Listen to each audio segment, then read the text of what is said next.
یہودی ہزاروں سال سے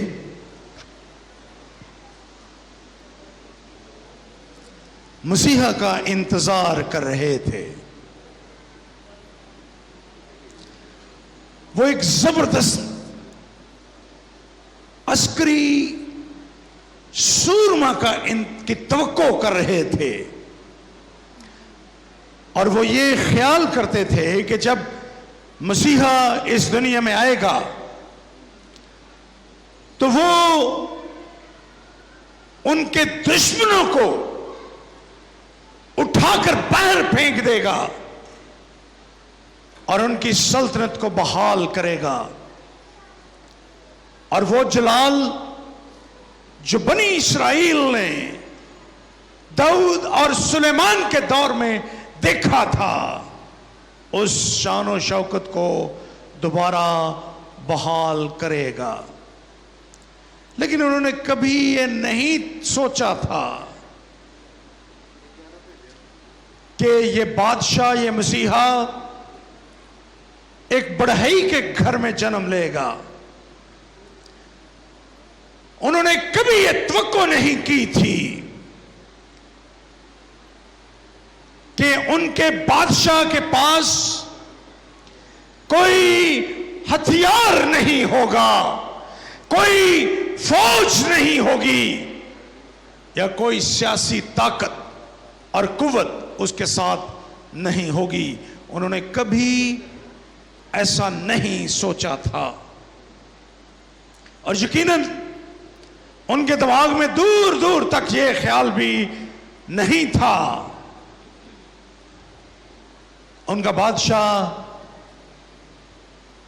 صلیب پر ان لوگوں کے ہاتھوں جو ان پر سلطنت کر رہے تھے، ان کے ہاتھوں مصلوب کر دیا جائے گا. خداوند یسوع المسیح نے اپنی زمینی زندگی کے دوران اپنے معجزات اور تعلیم کے وسیلے سے اپنے مسیحا ہونے کے اسبات فراہم کیے تھے. اس نے بہت سے موقعوں پر اپنی شناخت، اپنی آئیڈینٹی کو پروو کیا تھا کہ وہ خدا کا بیٹا مسیح ہے. اس نے عجیب کاموں اور نشانوں سے اس کو ظاہر کیا تھا، لیکن اس کے باوجود لوگوں نے اس کو قبول کرنے سے انکار کر دیا. یوحنا اپنے انجیلی بیان اس کے پہلے باب اور اس کی 11ویں آیت میں کہتا ہے کہ وہ اپنوں میں آیا لیکن اپنوں نے اسے قبول نہ کیا. یسوع اپنے قریبی لوگوں کے پاس، اپنے قرابت داروں کے پاس آیا، لیکن انہوں نے اس کو قبول نہ کیا.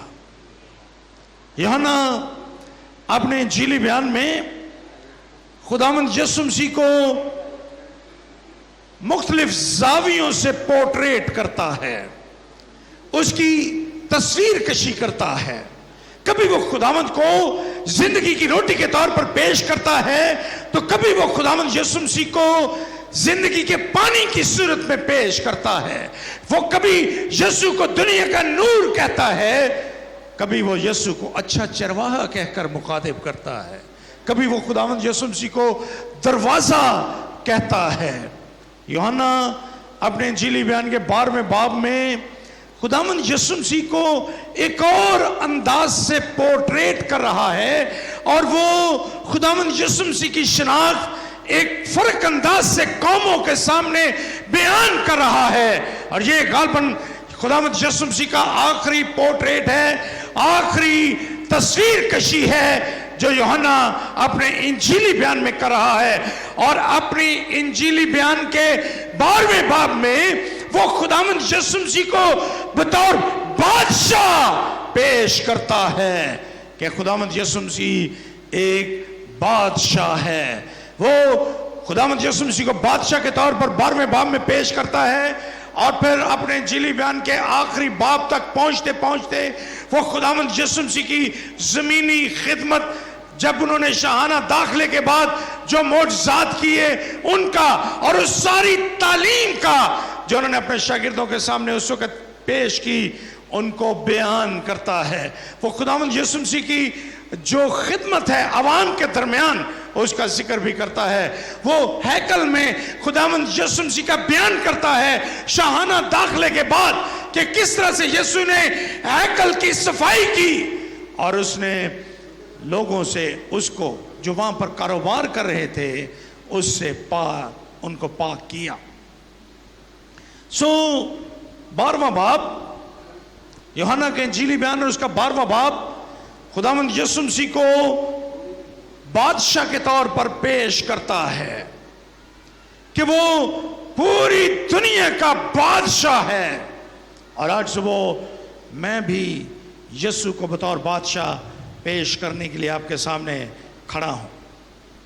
خداوند یسوع مسیح بطور بادشاہ شاہانہ طور پر یروشلم شہر میں داخل ہوئے، اور جب وہ یروشلم میں داخل ہوئے ان کی مقبولیت کا اس وقت یہ عالم تھا، اور یہ اس لیے تھا کیونکہ یوحنا اپنے انجیلی بیان میں بیان کرتا ہے کہ اس سے کچھ پہلے، یعنی وہ 11ویں باب میں بیان کرتا ہے کہ یسوع نے بیتنیہ میں جب وہ پہنچے تو انہوں نے لازر کو جو 3 دن کا مردہ تھا اس کو زندہ کیا تھا، اور اس کے بعد یسوع بیتنیہ گاؤں سے نیچے اتر کر یروشلم کی طرف روانہ ہوتے ہیں، اور جو ہی وہ بیتنیہ کی پہاڑی سے، جو پہاڑی کے اوپر واقع تھا، وہاں سے نیچے اترتے ہیں تو لوگ گروہ در گروہ ان کے ساتھ شامل ہو گئے۔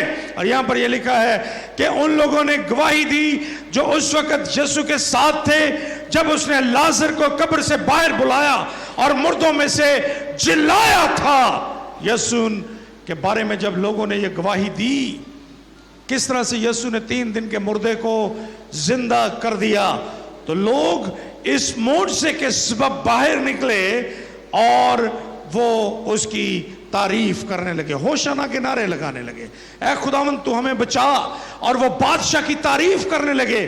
وہ یسوع کو ایک بادشاہ کے طور پر بیان کر رہے ہیں، حالانکہ وہ اس کو دل سے بطور بادشاہ قبول کرنے کے لیے تیار نہیں تھے، کیونکہ وہ ان کی توقعات کے پر پورا نہ اترا۔ ان کی توقع تھی رومی حکومت سے آزادی، ان کی توقع تھی ایک ایسا مسیحا جو عسکری قوت سے بھرپور ہو، ایک ایسا مسیحا جس کے ساتھ بہت سے سیاسی قائدین ہو، تاکہ وہ رومی حکومت کا تختہ الٹ کر یہودیوں کی بادشاہت کو قائم کرے۔ اس لیے وہ کچھ ہی دنوں میں یسوع سے متنفر ہو گئے۔ یہی لوگ جو نعرے لگا رہے تھے، اور میں نے کچھ عرصہ پہلے پام سنڈے کے موقع پر موب ایٹیچیوڈ کی بات کی تھی کہ کس طرح سے عوام کا رویہ، بھیڑ کا رویہ تبدیل ہو جاتا ہے اور وہ یسوع کو صلیب دینے کے نعرے لگاتے ہیں۔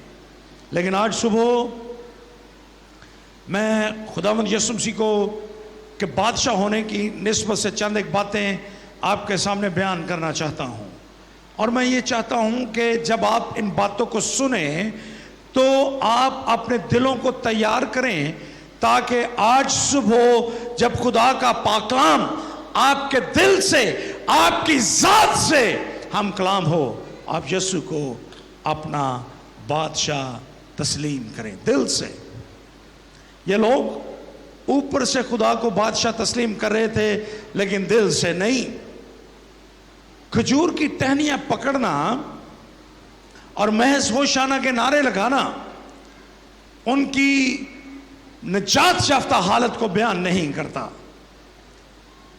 بالکل اسی طرح سے چرچز کو سجانا، کثرت کے ساتھ ان باتوں میں شرکت کرنا کافی نہیں ہے۔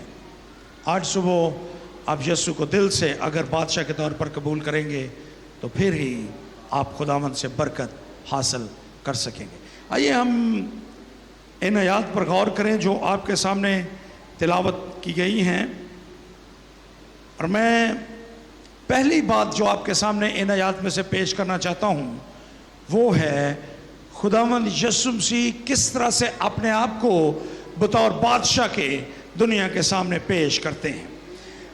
یوحنا اپنے انجیلی بیان اس کے 12ویں باب اور اس کی 12ویں سے 19ویں آیت میں بیان کرتے ہیں کہ کس طرح سے انہوں نے اپنے آپ کو دنیا کے سامنے بیان کیا، کس طرح سے انہوں نے اپنے آپ کو بادشاہ کے طور پر دنیا کے سامنے، اس وقت جتنے بھی لوگ تھے وہاں پر ان کے سامنے بطور بادشاہ اپنے آپ کو پیش کیا۔ اور اگر آپ پرانے عہد نامے سے واقف ہیں تو آپ نے بہت مرتبہ پام سنڈے کے موقع پر اس نبوت کو سنا ہوگا جو پرانے عہد نامے میں زکریا نبی نے یسوع مسیح کے بارے میں یا اس مسیحا کے بارے میں جو دنیا میں آنے والا تھا اس کے بارے میں کی۔ زکریا اپنی کتاب اور اس کے 9ویں باب میں خداوند یسوع مسیح کے بارے میں اس نبوت کا بیان کرتا ہے جو ہمارے سامنے آج اس پیچھے جو بیک گراؤنڈ میں ہمارے سامنے آیت لکھی ہے اس میں بیان کیا گیا ہے کہ وہ بادشاہ کس طرح سے آ رہا ہے۔ وہ بادشاہ یہاں پر لکھا ہے، اے بنت صیون تو نہایت شادمان ہو، اے دختر یروشلم خوب للکار، کیونکہ دیکھ تیرا بادشاہ تیرے پاس آتا ہے۔ خداوند یسوع مسیح اپنے آپ کو زکریا کی نبوت کے عین مطابق پیش کر رہے ہیں، اور یہاں پر یوحنا کے انجیلی بیان اس کے 12ویں باب اور اس کی 15ویں آیت میں یہ بیان لکھا ہے، زکریا کی اس نبوت کا بیان کیا گیا ہے، اے سیون کی بیٹی مت ڈر، دیکھ تیرا بادشاہ گدھے کے بچے پر سوار ہوا آتا ہے۔ یہ پرانے عہد نامے کی وہ نبوت ہے جس کا یہاں پر بیان کیا گیا، اور خداوند یسوع مسیح یہاں پر زکریا کی اس نبوت کے عین مطابق گدھے کے بچے پر سوار ہو کر یروشلم میں داخل ہو رہے ہیں۔ سو خداوند یسوع مسیح پرانے عہد نامے کی نبوتوں کے عین مطابق اپنے آپ کو بادشاہ کے طور پر پیش کر رہا ہے۔ رومیوں کے نزدیک یہ انداز خداوند یسوع مسیح کا کسی مزاح سے بڑھ کر نہیں تھا۔ It was a funny presentation۔ رومیوں کے نزدیک رومی اس کو ایک مذاق کے طور پر لے رہے تھے۔ وہ سوچ رہے تھے کہ یہ کیسا بادشاہ ہے جو گدھے کے بچے پر سوار ہو کر آ رہا ہے۔ انہوں نے کبھی اپنی پوری زندگی میں انہوں نے گدھے پر بیٹھ کر کسی بادشاہ کا تصور نہیں کیا تھا۔ انہوں نے اپنے رومی شہنشاہ کیسر کی شان و شوکت کو دیکھا تھا۔ انہوں نے دیکھا تھا کہ کس طرح سے اس زمانے کے کیسر عالی شان گھوڑوں پر سوار ہو کر اپنے جرنیلوں کی جلاؤ میں اپنے شہر میں جلوس نکالتے ہیں۔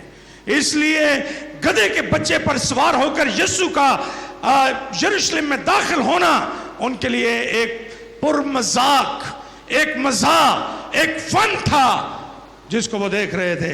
اس لیے جب ہم رومی حکومت کی بات کرتے ہیں اور پھر خداوند یسوع مسیح پر چلائے جانے والے مقدمے کا بیان پڑھتے اور سنتے اور اس پر غور کرتے ہیں، ہم اس نتیجے پر پہنچتے ہیں کہ رومی حکومت کو خداوند یسوع مسیح سے کوئی خوف نہیں تھا۔ رومی انٹیلیجنس نے ان کو کوئی رپورٹ ایسی نہ دی تھی جس سے یہ ظاہر ہوتا ہو کہ یسوع مسیح رومی حکومت کے لیے کوئی خطرہ ہے، بلکہ وہ خداوند یسوع مسیح کو ایک فنی پریزنٹیشن سمجھ رہے تھے اس کی۔ جب وہ یروشلم میں گدھے کے بچے پر سوار ہو کر داخل ہو رہا تھا، ان کے نزدیک یہ ایک فنی پریزنٹیشن تھی خداوند یسوع مسیح کی، کیونکہ ان کے نزدیک گدھے پر سوار ہونا یہ حقارت کی